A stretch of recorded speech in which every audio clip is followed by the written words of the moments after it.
Hi, the recent performance of the US economy, especially the resilience and the performance of the stock markets in the last year and a half, has been surprising many, to the point that there were some experts actually claiming that this might be a bubble,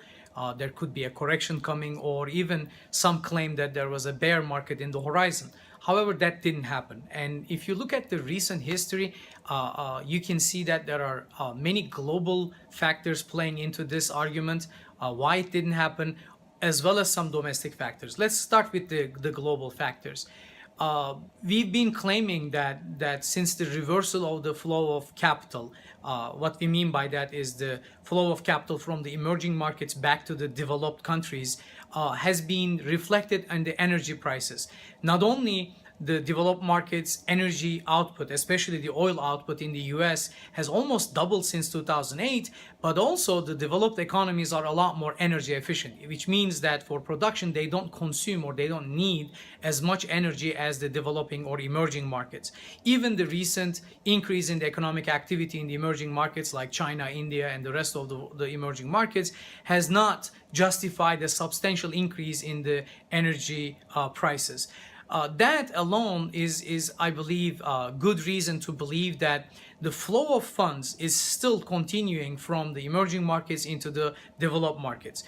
You could also argue that the resilience and the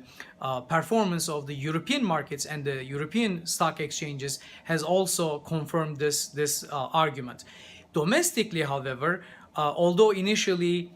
some argued that the stock market performance was due to the election results and some of the Trump campaign promises, but we can also argue that although the president has failed on, I shouldn't say failed, but delayed to deliver on the three major promises: the wall, the repeal of the Obamacare, and the most important one, the tax reform, corporate tax reform. Although all three has been delayed, that did not put a dent in the stock market rally, which also confirms that there is a lot of capital flowing back into the US stock markets. And it's not just the stock markets. We could also argue that the bond markets have been stable, although that there is much rumor about the interest rate hikes by the Federal Reserve, and also the US economy's general performance, which could be seen in the profitability of the corporate sector, has been very resilient and did not see any dent or a blip from the delay of these major policy items by the new administration in the White House. In addition to that,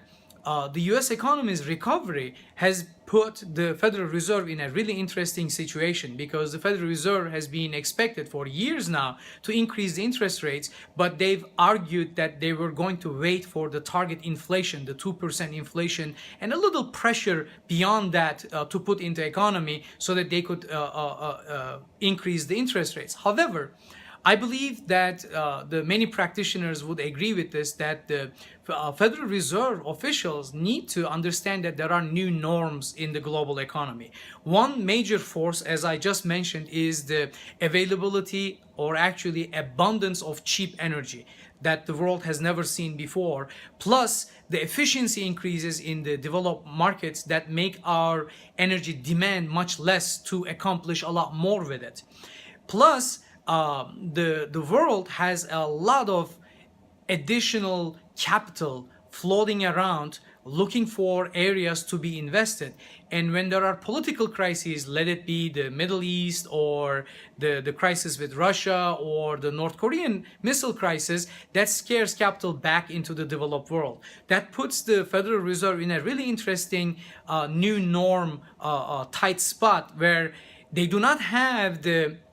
traditional pressure on an overheated economy that puts pressure on upward inflation, let alone they cannot raise the interest rates to the point that they would like to, because that would scare away, or that would actually slow down the economy, which is showing very slow growth recently. So I would argue that the current or the new norm of the economy globally and in the US requires a revisit of the target inflation rates, and everybody to accept the new norm, that availability of abundance of cheap energy cheap capital, and maybe a lower inflation target by the Federal Reserve.